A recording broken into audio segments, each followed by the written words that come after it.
ও মা, সংক্রান্তি স্পেশালে আজকে রান্নাটা তুমি করবে?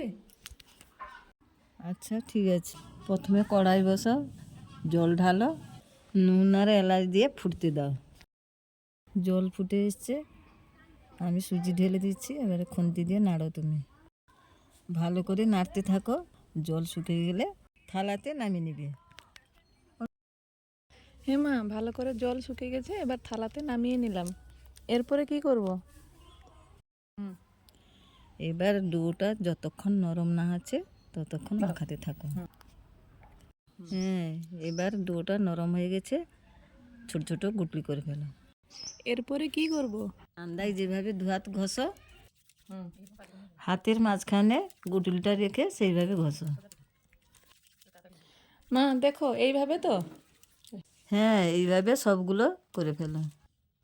হ্যাঁ, সবগুলো করে ফেলেছি। এরপরে কি করব? হ্যাঁ, এবারে কড়াইতে দুধ দাও, এলাচ দিয়ে দাও, গুড় দিয়ে দাও, কম করে চিনি দিয়ে দাও। আজকে কি এই নলেন গুড় দিয়ে পিঠে হবে নাকি? হ্যাঁ, এবার দুধ ভালোভাবে ফুটে গেলে পিঠেগুলো ছেড়ে দিবে।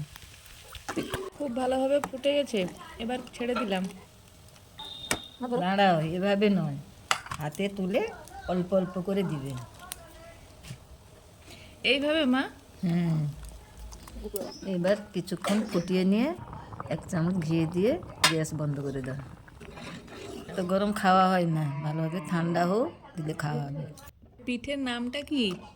চুষি পিঠে। বেশ, তো সেই আমায় দিয়েই রান্নাটা করিয়ে নিলে বলো। রান্না যখন করেই নিয়েছি তো খেয়ে বলো কেমন হয়েছে। খুব ভালো হয়েছে বৌমা।